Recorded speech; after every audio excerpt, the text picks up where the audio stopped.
Class, अब हमारे पास एक प्रश्न है इस प्रकार से। एक रेखाखंड AB पर AD और BC दो बराबर लंब रेखाखंड हैं।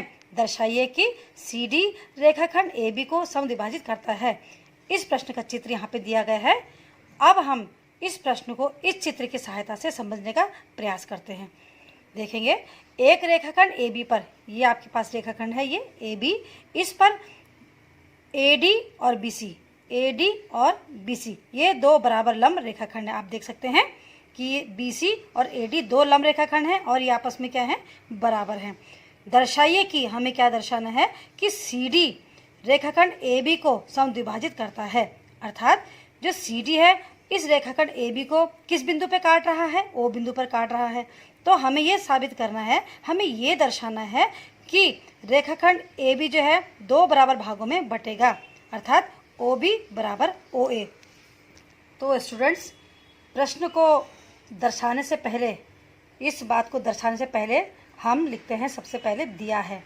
हमें क्या दिया है, इस प्रश्न को देखते हुए बताते हैं कि हमें क्या दिया है। AD और BC कैसे हैं, दो लंब रेखाखंड हैं, वो भी बराबर है AB पर।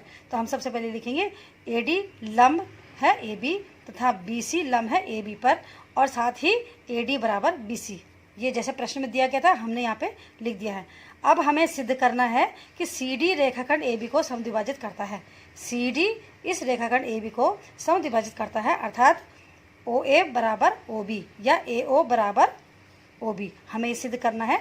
अब मेरे बच्चों, अब मैं उपपत्ति में जाने से पहले आपको इस प्रश्न के बारे में थोड़ा और समझाती हूँ। आप देखते हैं इस चित्र में, ये B बिंदु पर 90 अंश का कोण है, A बिंदु पर भी 90 अंश का कोण है, आप देख सकते हैं आराम से।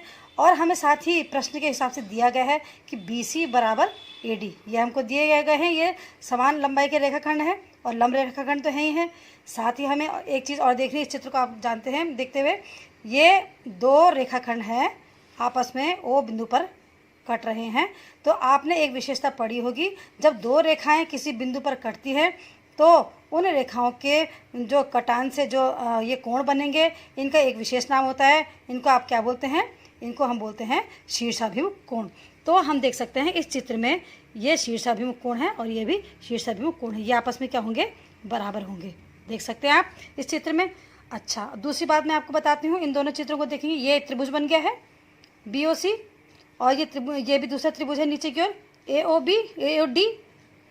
इन दोनों त्रिभुजों का आप ध्यानपूर्वक देखेंगे। पहले वाले त्रिभुज में ये 90 अंश का कोण दिखता है, दूसरे वाले त्रिभुज में भी ये 90 अंश का कोण दिखता है, दोनों बराबर हो गए। पहले वाले त्रिभुज में ये कोण आपको दिख रहा है जो कि दूसरे वाले त्रिभुज के कोण के बराबर है। अभी हमने बोला ना कि ये दोनों कैसे कोण होंगे, शीर्षाभिमुख कोण होंगे। इसके बाद हम देखते हैं कि ये जो तीसरे वाले कोण के बारे में, जो यहाँ पे ये जिसका C बिंदु पर बनने वाला कोण है और यहाँ पे D बिंदु पर यानी D शीर्ष पर बनने वाला जो तीसरा कोण है, इसके बारे में आप क्या कह सकते हैं। देखेंगे, हम जानते हैं कि यदि किसी त्रिभुज के, दो त्रिभुज के, ये एक कोण, ये कोण इस नीचे वाले त्रिभुज के इस कोण के बराबर हो जाए, तो हम तीसरे कोण के बारे में क्या बोलेंगे। यदि किसी दो त्रिभुजों के दो कोण आपस में अलग अलग बराबर हों तो तीसरा कोण स्वतः ही बराबर हो जाएगा।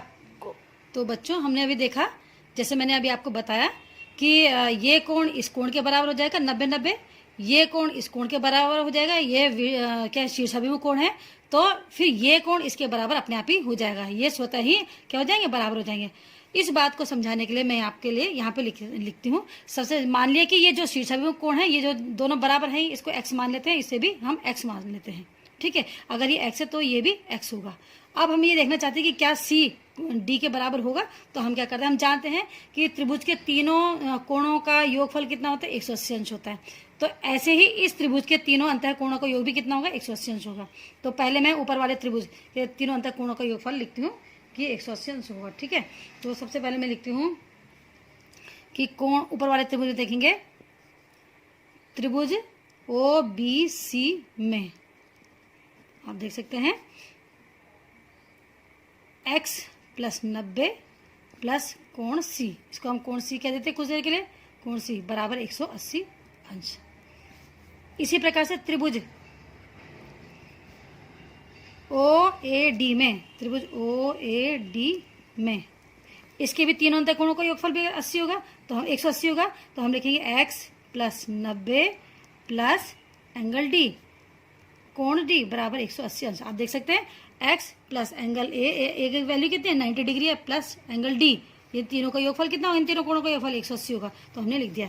ठीक है, अब आप देख सकते हैं ये 180 बराबर है, इसका अर्थ ये है कि इसका लेफ्ट साइड इसका लेफ्ट साइड आपस में क्या होंगे, बराबर है। इसे आप नंबर 1 देंगे, इसे आप नंबर 2 देंगे। नंबर 1 और नंबर 2 से हम देख सकते हैं कि इसका बायां पक्ष इसका बायां पक्ष भी आपस में क्या हो जाएंगे, बराबर हो जाएंगे। x plus 90 degree plus angle C बराबर x plus 90 degree 90 degree plus angle D, ये इक्वल हो जाएंगे।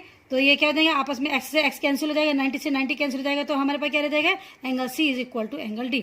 तो आपने देखा कि कोण c और कोण d क्या हो गया, आपस में बराबर होंगे। आप इसे नंबर 3 लिख सकते हैं।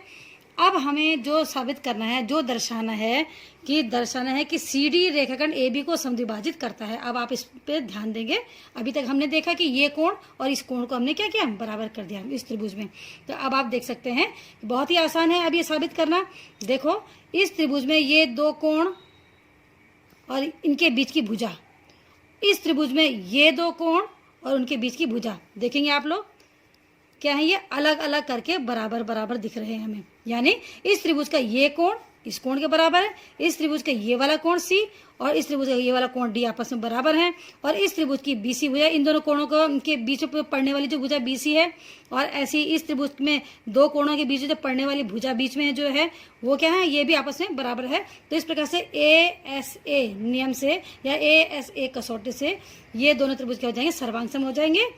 त्रिभुज AOD तथा त्रिभुज BOC में आप देख सकते हैं कि कोण A बराबर कोण B, क्योंकि ये दोनों कोण आपस में कैसे हैं, बराबर हैं, और इनका मान कितना है, 90 अंश है, ये हमें दिया गया है। तो आपने कारण में लिखना है प्रत्येक 90 अंश।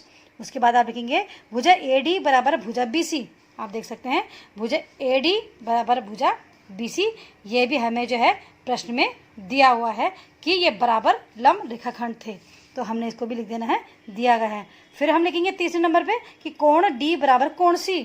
आप देख सकते हैं कोण D बराबर कोण C, ये हमने अभी सिद्ध किया है समीकरण नंबर 3 में। आप देख सकते हैं कोण C बराबर D कोण D, यानी कि कोण D बराबर कोण C आपने यहाँ नंबर 3 पे लिख दिया।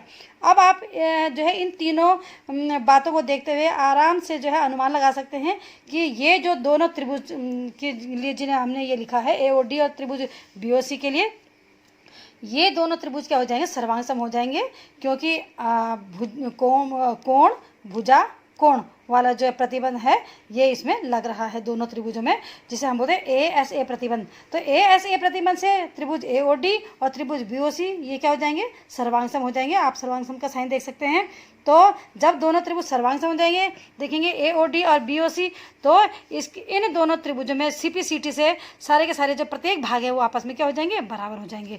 यानी कि OC तो बराबर हो जाएगा OD के, OB हो जाएगा बराबर OA के, और BC और AD पहले से हमें बराबर दिए हुए हैं। इसी प्रकार से कोण भी आपस में पहले से हमने बराबर दर्शा दिए थे।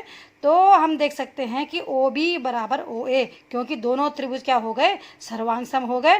तो जब ये OB बराबर OA हो जाएगा तो इसका अर्थ यही तो हुआ कि बिंदु O से जो है ये रेखाखंड AB जो है दो बराबर भागों में बट रहा है, यानी कि बिंदु O से समद्विभाजित हो रहा है। तो हमने लिख दिया यहाँ पे कि AO बराबर OB, अर्थात रेखाखंड OB बिंदु O पर समद्विभाजित होता है, अतः CD रेखाखंड AB को समद्विभाजित करता है। इस प्रकार से आप जो है अपनी बात को दर्शा सकते हैं, जैसे कि प्रश्न में दिया गया है कि CD रेखाखंड AB को समद्विभाजित करता है।